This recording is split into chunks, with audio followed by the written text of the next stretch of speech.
Eh bien, bonsoir à tous, à toutes, ou bonjour à tous et à toutes, c'est Monsieur Kazitra. On se retrouve pour le dernier des derniers tutos GoXLR, le vrai de vrai optimal, avec des améliorations du compresseur, bien évidemment. Alors, bien évidemment, j'avais dit que c'était le dernier de l'autre, et je me suis dit je vais pas arrêter aussi bon chemin. Bref, passons aux choses sérieuses. Dans Mic Setup, là vous trouvez tout type de micro, dynamique, condensateur. Dynamique, c'est tout ce qui est Shure MV7 et bien à mon pot de mic. Voilà, je vous mets parmi tant d'autres des exemples. Les condensateurs, c'est un autre gamme de micros totalement différent. Les dynamiques sont faits pour parler de près, pour qu'on puisse bien évidemment bien entendre votre voix. Et ça évite de capter tous les bruits ambiants derrière. Très important. Vérifiez la plage qui est très important, de ne pas mettre trop de gains dans l'angle de gain d'entrée. Si vous mettez trop de gain d'entrée, ça peut faire une saturation. Vous pouvez corriger ça dans le make-up gain, dans le compresseur. Une fois que vous avez trouvé la bonne plage de gain d'entrée, vous faites OK.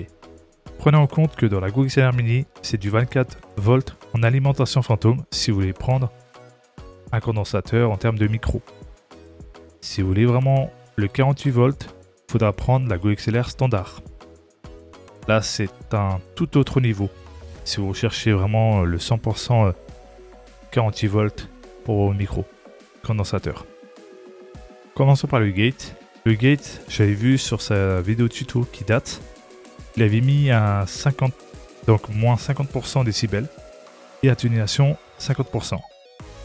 Et ce que je trouvais aussi, c'est surtout que, évidemment, on entendait les bruits de respiration et les bruits de fond derrière. C'était un peu problématique. Donc pour moi, je vais vous améliorer ça avec un gate totalement en sorte que ça ne capte pas les bruits lorsque vous tapez sur votre souris. En gros, en tapotant. Tu vois, par exemple, là, j'ai tapoté fort, vous avez entendu. C'est un exemple parmi tant d'autres où lorsque vous tapotez sur votre clavier pour écrire. Par exemple, dans l'équaliseur, 30 Hz, j'ai mis à -9 pour faire d'office de filtre coup de bas parce que c'est là où on ne trouvera pas du tout nos voix. Là, par contre, on trouve tous les bruits type ventilo PC. Tout ce qui est bien évidemment full bass, ce sont les 120 Hz. J'ai mis à 0 pour tout simplement laisser de la neutralité. Ce qui fait que ça va permettre de garder des basses neutres.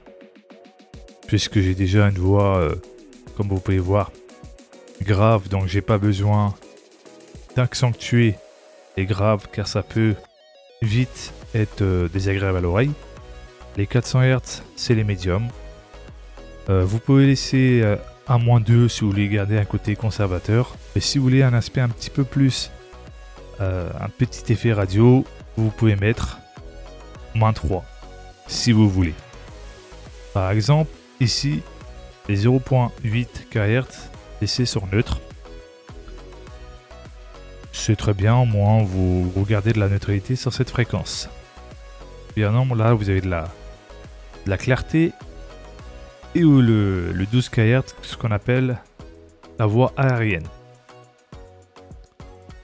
Donc dans le 2.6 kHz, mettez à 2. C'est très bien, c'est pas trop, c'est équilibré. À 12 kHz, mettez -2 pour éviter tout simplement les aigus trop élevés. Car les aigus, c'est là où on trouve le côté aérienne de la voix, tout simplement. Si vous les mettez trop au-dessus, vous allez avoir vous avez le truc bien désagréable ou bien évidemment trop d'aigus. Surtout par rapport à votre casque. Donc -2 ou -3 selon vos ressentis.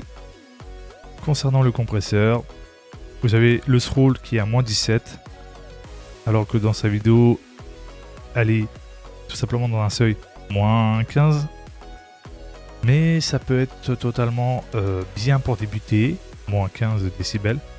Mais en soi, ça peut être un peu problématique. Parce que, bien évidemment, si vous parlez proche du micro et vous parlez fort, ça va mal réagir. Ratio, vous pouvez aller jusqu'à 3 pour 2 pour 1 pour le côté naturel. Pour un côté broadcast, 4 pour 1, c'est très bien. L'attaque, personnellement, j'ai vu qu'il mettait à 2 ms en attaque, mais je trouvais que c'était trop agressif et on perdait un peu toute la saveur de la voix. Donc on va laisser comme tel à 10 ms. Au moins, ça laisse naturellement à descendre simplement le son, tout simplement de l'audio, pour éviter que ça sature pour les oreilles. La release, les deux vont réagir de pair pour ça va tout doucement, naturellement réduire puisqu'on compresse, donc ça va compresser naturellement. Le make-up gain, vous pouvez mettre un 5 ou à 6. Personnellement, moi je vais mettre à 6, ça peut être très bien pour pouvoir avoir de la tranquillité. Au cas où si le jeu a vraiment un volume un peu plus élevé, je vais vous montrer ça dans le mixeur. Dans le mixeur, là on trouve les mixages anciennement. Donc là où tout va se retrouver. Le mic, il faut laisser toujours à 100% parce que c'est là où, bien évidemment, quelle partie importante. Le reste, très important à prendre en compte.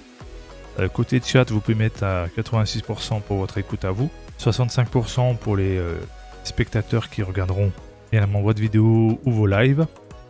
Bien évidemment, musique, je ne l'utilise pas, donc du coup, je l'ai désactivé. Game, je l'utilise, donc j'ai mis un 86 pour mon côté, et 70% du côté des spectateurs. Console et line in, j'utilise pas. Système, j'ai mis 86% pour mon côté et 70% de votre côté. Par exemple, si je veux prendre le canal audio système pour d'autres jeux et pas forcément le game, pour vraiment avoir un contrôle directement. Donc, n'oubliez pas d'activer ceci, de faire le réglage, le côté stream mix AB pour faire une séparation entre le côté de la lettre A pour votre côté et la lettre B pour le côté spectateur. Bien évidemment, si vous utilisez un casque dynamique comme un bailleur dynamique 80 ohms, 91% de volume en output, donc handphone.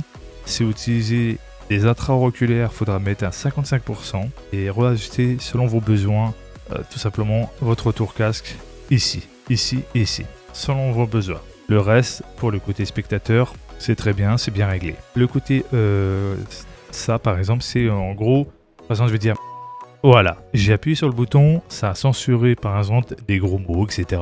Voilà, aussi simple. Donc j'espère que l'amélioration de Kettner Créatif a pu vous aider en termes de réglage. Oui, c'est vrai que dans ces réglages sont généralement pour les débutants, bien évidemment dans des endroits ou dans un lieu calme, si vous vivez seul ou vous avez une pièce exprès pour vous. Et si vous vivez avec la famille, bien évidemment, il faudra ajuster le gate pour pas qu'il coupe vos bouts de phrases ou les fins de mots, ou soit toutes les phrases que vous voulez formuler. Ensuite, le compresseur, il faut faire un bon compromis pour garder le naturel, mais aussi d'avoir l'aspect, si vous voulez avoir un peu de broadcast, comme je l'ai précisé, mais surtout aussi éviter éventuellement la saturation. Après, l'équaliseur, il est déjà réglé comme tel, qui va bien avec le micro, et également aussi la carte de son GoXLR. Après, 51 de gain d'entrée, c'est beaucoup trop, donc ça peut faire une grosse saturation, et je vois pas trop l'intérêt. Par contre, oui, vous pouvez mettre make-up gain entre 5 ou 6. Si vous trouvez que c'est trop, vous mettez à 4 pour voir si ça vous suffit pour vous. Mais 5, 6, c'est très bien avec un gain d'entrée 50. À vous de voir selon votre ressenti, à votre oreille, bien évidemment. En tout cas, prenez soin de vous. C'était Monsieur Kazitra. Ciao, bye bye.